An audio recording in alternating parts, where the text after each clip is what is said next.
छोटी बहू। अगर वो हमारा प्रोजेक्ट को अप्लाई करना चाहती हैं तो उन्हें अपने साथ एक पढ़े लिखे को रखना पड़ेगा जो उनकी तरफ से सारे ऑफिशियल्स काम संभालेगा। वैसे ये कोई बड़ी बात नहीं है। बस सर, मैं यही पूछने के लिए तो आपके पास आई थी। अगर आप कहें तो मैं आज ही उनके प्रोजेक्ट का नाम मेन लिस्ट में दे देती हूँ। क्या? Do it. वैसे आप बताइए, आपका ऑफिस में मूड कैसा है? मतलब आपके खिलाफ क्या क्या चल रहा है? All okay? सर, लोग तो खिलाफ रहेंगे ही ना। अब आप एक गलत सेटअप तोड़कर कुछ अच्छा नया करने की कोशिश कर रहे हैं तो लोग तो खिलाफ रहेंगे। ये भी सही है। और वैसे अगर आप ये सब इग्नोर कर पा रही हैं तो बहुत अच्छी बात आपके लिए। सर, इग्नोर तो करना ही पड़ेगा ना। अगर इग्नोर नहीं किया तो सरेंडर करना पड़ेगा, और सरेंडर मैं नहीं करना चाहती, तो इग्नोर करना ही मेरे लिए बेस्ट ऑप्शन है। और वैसे भी हम तो उन्हीं लोगों को काम देना चाहते हैं सर जो अच्छा काम करते हैं। और वैसे ये आपकी सरप्राइज विजिट कैसे जा रही है? सर, आज मेरा 2 विजिट था। एक जगह जहाँ मैं गई थी सर, वहाँ 40 कर्मचारी होने चाहिए थे काम करने के लिए, लेकिन वहाँ पे सर सिर्फ 1 आदमी था, सिर्फ 1। और दूसरी जगह जहाँ सेंटर में कोर्स सिखाने का दावा कर रहे थे, सर ऑनेस्टली बोलो तो ऐसे सेंटर का कोई एग्जिस्टेंस ही नहीं है। उन्होंने बस एक कमरा रेंट पे ले रखा है और कभी कभी वो कोर्स सिखाने वाले वहां पहुंच जाते हैं। ऐसा मुझे वहां के मकान मालकिन ने बताया सर। और वो सिर्फ उस दिन होता है जिस दिन हमारा विजिट होता है वहां। सिर्फ और सिर्फ तब वो लोग आते हैं और थोड़ा बहुत अपना काम दिखाकर चले जाते हैं। सर, मेरा मानना है कि जो हमारी टीम है उन्हें इस बारे में पता है। सर, वो लोग बस पैसे खा के प्रोजेक्ट अप्रूव करवाना चाहते हैं। मैंने भी ये डाउट किया था, इसलिए मैंने कोई प्रोजेक्ट अप्रूव नहीं किया। और मुझे पता था कि यहाँ पे एक और ऑफिसर आएगा, बस उसी का वेट कर रहा था और आप आ गए। अब आप संभालिए, और आज से आप जिस जिस प्रोजेक्ट को विजिट करके नोटशीट में अप्रूव करेंगी मैं उसी को अप्रूवल दूंगा। और जो भी डिटेल्स वगैरह रहेंगी मैं उसके बिहाफ पर सब कुछ अप्रूव कर दूंगा। वैसे ये मूर्ति बनाने वाली महिलाएं अपना प्रोजेक्ट कब तक सबमिट करेंगी? सर मैं एक काम करती हूँ, मैं एक रिटन एप्लीकेशन दे देती हूँ आज ही उन्हें, और फिर उसके बाद आप जब चाहें तब उन्हें बुला सकते हैं। ठीक है। Thank you sir. बट हाँ, थोड़ा जल्दी कीजिएगा, टाइम नहीं है अपने पास। बिल्कुल सर, मैं एकदम देर नहीं करती हूँ। मैं काम करती हूँ, मैं उनकी तरफ से उनका एप्लीकेशन डाल देती हूँ। देखिए, यहाँ पे लोग आपके सिलेक्ट किए हुए प्रोजेक्ट को बदनाम करने की भी कोशिश करेंगे, बट डोंट वरी, लास्ट बात तो मैं ही करूँगा। पता है सर, और इसमें मेरा पर्सनल कोई इंटरेस्ट नहीं है। अगर काम अच्छा ही होगा तो हमारे डिपार्टमेंट का ही नाम होगा, बस इसीलिए कर रही हूँ सर। और फिर एक यूनिक प्रोजेक्ट जैसे ये मूर्तियां बनाने का प्रोजेक्ट सर, आप इसे आगे चल के इस डिपार्टमेंट का ड्रीम प्रोजेक्ट भी बना सकते हैं। फिर अगर ये सक्सेसफुल हुए तो हमारे डिपार्टमेंट का ही नाम होगा सर। तो सर, आप जैसा चाहेंगे वैसा ही होगा। अगर आपको प्रोजेक्ट अच्छा लगेगा तो ही उन्हें फंड्स मिलेंगे, नहीं तो नहीं मिलेंगे। सर, अगर आप कहेंगे तो मैं उन्हें कल ही बुलवा सकती हूँ। ठीक है, अगर आप उन्हें पहचानती है तो आप उन्हें बुला लीजिए, मुझे कोई दिक्कत नहीं है। सर, पहचान का इसमें क्या ही लेना देना है। ठीक है, बट ऐसी कोई बात नहीं है। चलिए, ऑल द बेस्ट। वैसे आप ज्वाइन करते इतना इन्वॉल्व होगी काम में, that's very good. Thank you sir, thank you so much.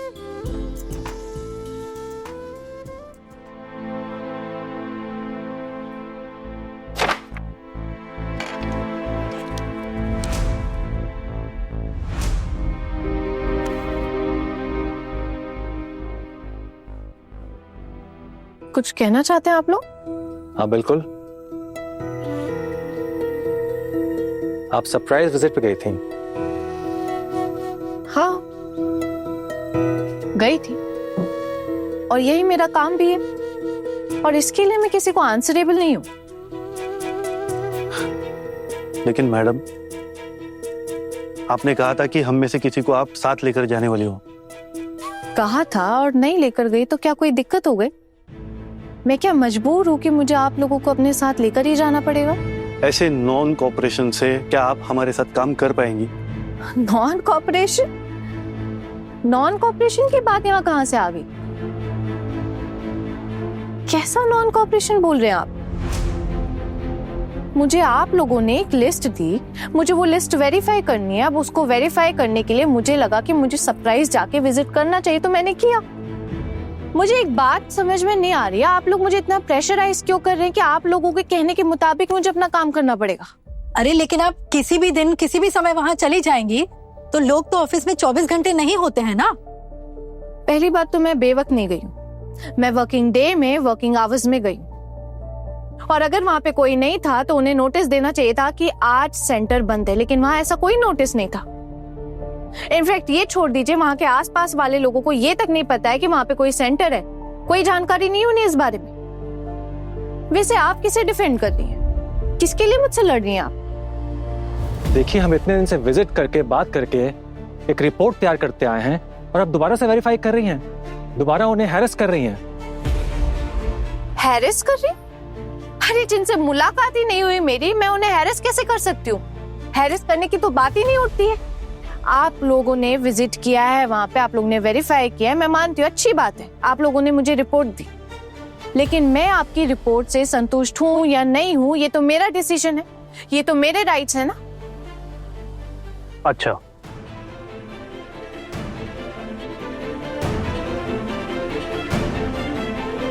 आप लोग इतना स्टेक क्यों ले रहे हैं? आप लोगों का जितना काम बनता है आप उतना कीजिए। अगर इन्हें लगता है कि ये एक और विजिट करके एक रिपोर्ट और देना चाहती है तो इसमें आपको क्या प्रॉब्लम है? हम तो यहाँ से नोटिस डिपार्टमेंट के और ऊपर तक भेज सकते हैं। अगर किसी भी प्रोजेक्ट में डिपार्टमेंट की ओर से सरप्राइज विजिट होता है तो मैं गलत पोजीशन में फंस सकता हूँ। सर, किसी दिन किसी को कोई इमरजेंसी भी तो हो सकती है ना। हाँ, हो सकती है। ये दो साइट में विजिट करके आई हैं और दोनों ही प्रोजेक्ट में गड़बड़ है, और आप लोगों ने ही उस प्रोजेक्ट को अप्रूव किया था। एक में तो कोई था नहीं और दूसरे में सिर्फ एक आदमी था। बोलिए, ये रिक्वायरमेंट है हमारी। कागज में 40 लोग दिखाकर वो 40 लोगों के पैसे उठाते हैं, और असल में काम पर कितने आते हैं? सिर्फ एक। सर, एक दिन एक आया था, इसका मतलब ये नहीं कि रोज 40 नहीं आते हैं। अच्छा, लेकिन रजिस्टर में तो आज भी 40 लोगों के ही सिग्नेचर थे। और सर मैं आपको एक बात बताऊं, मैंने वहां जाके ना कई सारे लोगों से फोन पे बात भी की। कुछ लोगों का कहना है कि वो वहां 3 साल पहले काम करते थे, अब नहीं करते। कुछ लोगों का ये तक कहना है कि वो वहां जॉब करते नहीं, अब उन्होंने कहीं और जॉब पकड़ ली। यहाँ तक कि किसी ने तो ये तक कह दिया कि वो वहां काम ही नहीं करना चाहते। अब मुझे समझ नहीं आता कि ये सब क्या चल रहा है, और आप सब लोग ऐसे लोगों को प्रमोट कर रहे हैं। ठीक है मैडम, हो सकता है मेरे पास सारी डिटेल्स नहीं थी, पर अगर आप इस तरह सारे प्रोजेक्ट्स कैंसिल कर देंगी तो नए प्रोजेक्ट्स कहाँ से आएंगे और डेडलाइन कैसे मेंटेन होगा? ये सब आप हम पे छोड़ दीजिए। डेडलाइन को मेंटेन करना आपका काम नहीं है। आपका जो काम था आपने वो पूरा किया, आपने मुझे रिपोर्ट दी। अब उस रिपोर्ट को एग्जामिन करना मेरा काम है, और एग्जामिन होने के बाद डिसीजन लेना वो सर का काम है। एंड आई थिंक यही प्रोसेस है। जैसा चलता है वैसा ही चलता रहेगा, ऐसा तो नहीं है ना। ये आप लोगों की गलत सोच है। इससे पहले जो ऑफिसर थे उन्होंने आप पे भरोसा कर लिया, इसका ये मतलब नहीं कि अभी जो ऑफिसर है वो भी आप लोगों पे भरोसा कर ले। और एक बात बताइए, आप लोगों ने ऐसा कोई काम किया जिससे आप लोगों पे भरोसा किया जाए? पहले आप लोग 1-2 जेन्युइन प्रोजेक्ट्स लाइए, फिर हम भी आप पे भरोसा करेंगे। अरे मैडम, आप कहना क्या चाह रही है? हम जेन्युइन प्रोजेक्ट देते ही नहीं है। हमारा क्या स्वार्थ है भला? हम क्या उन लोगों से पैसे ले रहे हैं? ये तो आप कह रहे हैं, मैंने तो ऐसा कुछ भी नहीं कहा। मैं तो सिर्फ रिपोर्ट्स की बात कर रही हूँ। लेकिन फिर भी अगर आप लोगों को लगता है कि मैं गलत हूं तो आप मेरे खिलाफ कंप्लेंट कर दीजिए। अगर आपको लग रहा है कि मैं सर को मैनिपुलेट कर रही हूँ आपका प्रोजेक्ट कैंसिल में, तो आपकी जो मर्जी आप वो कर सकते हैं। देखिए मैडम, मैं आपको दोबारा समझा रहा हूं, आप इस तरह हमारे साथ काम नहीं कर पाएंगे। अच्छा, तो धमकी दे रहे हैं आप इन्हें? हाँ सर, इस तरह सबको अपने खिलाफ भड़का कर ये हमारे साथ काम नहीं कर पाएंगे। इतने सालों से हम यहाँ काम करते आए हुए हैं, ये नई आई है और ये समझ रही है कि हम सबको गायब कर देगी। हमारे काम की कोई वैल्यू नहीं है। एक सेकेंड, मुझे एक बात समझ में नहीं आ रही। आप लोग का काम है, आप लोग अपना काम कर रहे हैं, आपका काम है मुझे रिपोर्ट करना और मैं आपकी रिपोर्टिंग अथॉरिटी हूँ।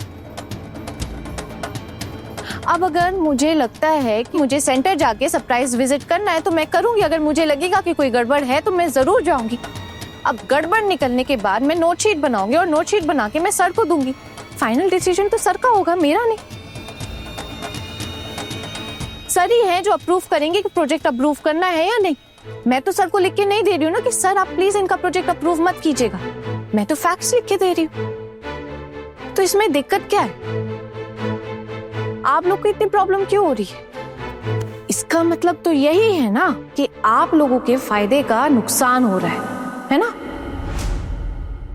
आप कहना क्या चाह रही हैं? मैं बहुत क्लियर हूं और आप लोग बेवजह इंटरफेयर मत कीजिए। मैं अपना काम कर रही हूं, मुझे मेरा काम करने दीजिए और आप लोग अपना काम कीजिए। मेरे काम में टांग मत अड़ाइए। अब अगर कल को सर को सेंटर्स विजिट करना होगा तो मैं सर को ये थोड़े बोलूंगी कि सर मैं विजिट कर चुकी हूं, आप क्यों जा रहे हैं। ये उनका अधिकार है, उनके राइट्स है, वो बिल्कुल जा सकते हैं। ठीक है, आपको जो करना है करिए। हम भी देखते हैं आपको कहां से मिलते हैं नए प्रोजेक्ट्स। हाँ, अगर प्रोजेक्ट्स नहीं मिले तो प्रोजेक्ट कैंसिल होंगे, हम प्रोजेक्ट सबमिट ही नहीं करेंगे।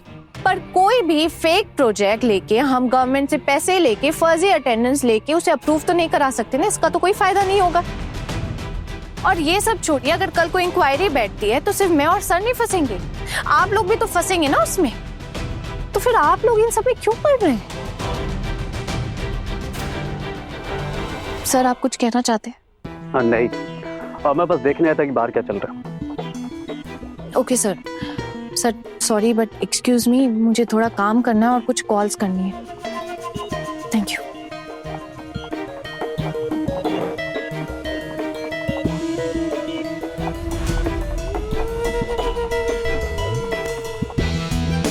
और कुछ भी बाकी है क्या कहना? अब इस तरह तो यहाँ काम नहीं कर पाएंगी।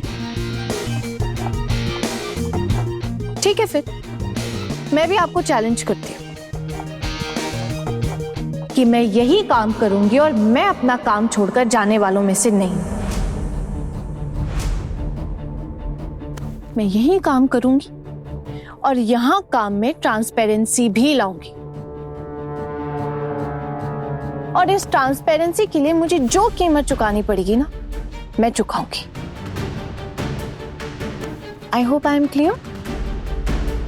ठीक है, फिर आप लोग अपना काम कीजिए और मुझे मेरा करने दीजिए।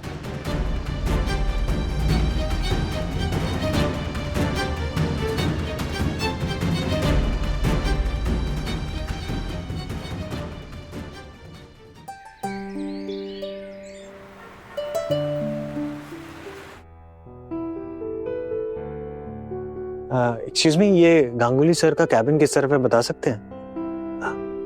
आइए आइए आइए।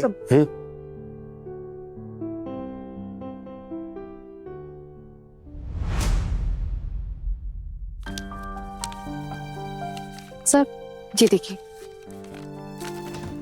सर हम अंदर आ जाएं? आइए आइए। उधर सर इनके बारे में ही बात कर रही थी। हाँ, आहना जी ने बताया था आप लोगों के बारे में। प्लीज बैठिए ना। बताइए कि आप कितने दिनों से ये मूर्ति बनाने का काम कर रहे हैं? ज्यादा नहीं हुआ है सर, वो लगभग 6 महीने हुए हैं बस। गुड, 6 महीनों में काफी अच्छा काम कर लिया आप लोगों ने। Thank you. अभी तो हमें बहुत ऑर्डर आने लग गए हैं।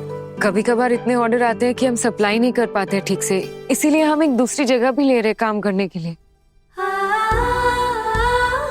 नाइस। ये काम करता कौन है? आप सब? जी, घर का काम निपटाने के बाद हम मूर्तियां बनाते हैं। माँ हमें सिखाती हैं, जैसा वो सिखाती हैं हम बनाते हैं।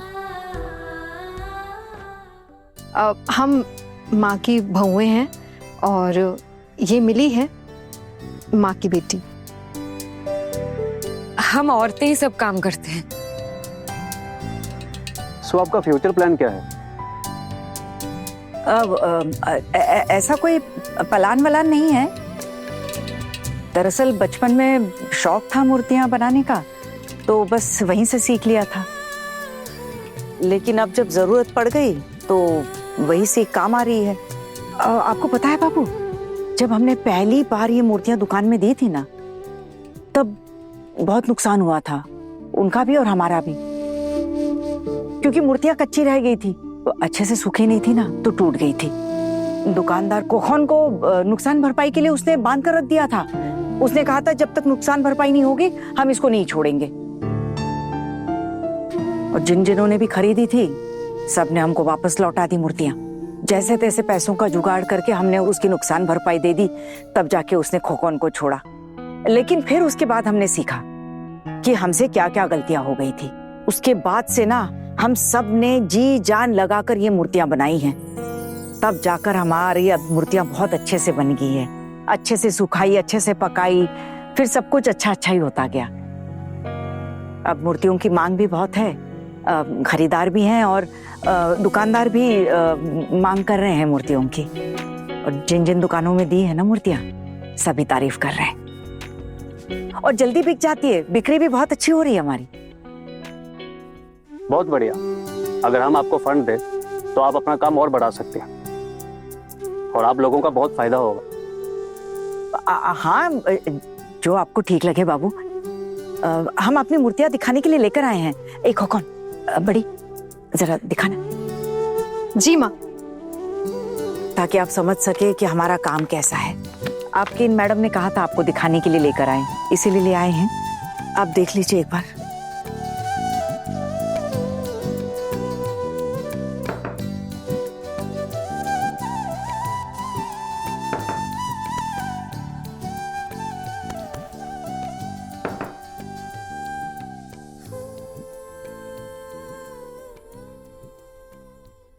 वाह, बहुत बढ़िया। आपको ये पसंद आई? ये सब हम आपके लिए ले आए हैं, आप अपने घर ले जाइएगा। अरे नहीं नहीं, आप इतनी सारी मूर्तियां मुझे मत देकर जाइए। ये सब आपने अपनी मेहनत से बनाई, मैं एक रख सकता हूँ। नहीं नहीं बाबू, ये सब हम आप ही के लिए लेकर आए हैं। अलग अलग तरह की मूर्तियां हैं, घर में सजा कर रखिएगा। अरे नहीं नहीं, मैं यहाँ की चीजें घर क्यों लेकर जाऊँ, ऑफिस में सजा कर रखूंगा और बाकी ऑफिसर्स भी देखेंगे आपकी बनाई हुई मूर्तियों। जैसा आप ठीक समझे बाबू। वैसे हमारा काम पसंद आया, यही हमारे लिए बहुत खुशी की बात है। तो फिर सर अगर आपको पसंद आया है तो मैं इनका एप्लीकेशन करा देती हूँ। सर वैसे भी इनका काम शुरू हुए ज़्यादा टाइम नहीं हुआ, 6 महीने ही हुए और इनकी टैक्स फाइलिंग और IT उसका भी टाइम नहीं आया। तो सर इस सिचुएशन में अगर हम इन्हें एक रिटन अप्रूवल लेटर दे दें तो काम हो जाएगा। और सर आप जब चाहे तब आप विजिट भी कर सकते हैं। अरे नहीं नहीं, मेरे विजिट की कोई जरूरत नहीं है। आप एक बार विजिट करके देख लीजिए और मुझे रिपोर्ट दे देना, मैं अप्रूवल दे दूंगा। जी सर। देखिए, पहले हम आपको 7 लाख रुपए देंगे।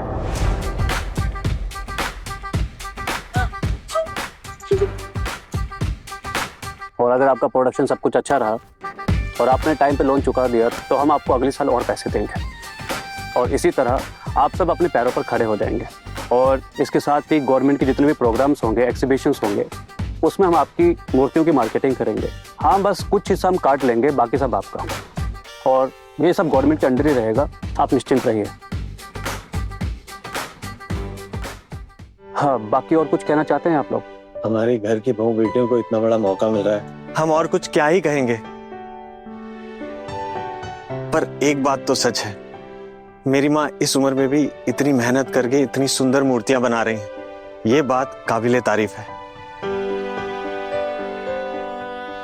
माँ को देखकर ही हम सबको हिम्मत मिलती है। क्या है ना बाबू कि पूरी जिंदगी सिर्फ घर गृहस्थी ही चलाने में निकल गई, कभी कुछ सोचा ही नहीं। अब ऐसा लग रहा है ना कि जैसे अगर कल को हम रहे ना रहे, हमारा काम कुछ तो ऐसा कर जाए जिससे कि नाम रहे, काम रहे। अगर कल को मैं मर जाऊं तो कुछ रहेगा ही नहीं, दुनिया तो चलती ही रहेगी ना। पर कुछ ऐसा काम कर जाऊं जहां कि लोग कहे कि हाँ, दुर्गा कुछ काम करके गई है। तो सोचा क्यों ना अपनी बहू बेटियों को ही मूर्तियां बनाना सिखा दूं। कल को इनके बच्चे भी सीखेंगे, हो सकता है जरूरतमंद औरतें, लड़कियां, उनको भी ये सिखा दे। वो मान सम्मान से जी पाए तो इससे बढ़कर और क्या हो सकता है। औरतों की जिंदगी तो होती ही बड़ी मुश्किल भरी है, कांटे ही कांटे होते हैं उनकी जिंदगी में। ना घर वाले इज्जत करते हैं, ना बाहर वाले, ना मायके वाले, ना ससुराल वाले, और पति तो बिल्कुल भी नहीं। आत्मसम्मान, इज्जत, ये तो कभी देखने को ही नहीं मिलता। इसीलिए सोचा है इसी काम में अपनी जान लगाकर कुछ कला इनको सिखा दूं, ताकि आने वाली पीढ़ी कुछ अच्छा सीखे, अपने पैरों पर खड़े हो सके, आत्मसम्मान की जिंदगी जी सके। ठीक है, तो आपको ये पैसा मिल जाए तो आपको बहुत फायदा होगा और आप और लड़कियों को काम दे पाएंगे। प्रोडक्शन बढ़ाना होगा। अब जितना ज्यादा प्रोडक्शन होगा उतनी ज्यादा लोगों तक पहुंचे। मुझे सच में आपका काम बहुत अच्छा लगा। सो फिर ये तय रहा, हम जल्दी ही इसका प्रोसेस स्टार्ट करते हैं, हाँ ना? जैसा इनकी कंप्लेन तो करनी होगी। अहाना मैडम ने झूठ बोला है सर से, एक बार भी नहीं बताया कि ये लोग इसके ससुराल वाले हैं। मैंने चुपके से इनकी बातें सुन ली थी आते वक्त। अरे ये तो साफ साफ परिवारवाद हुआ।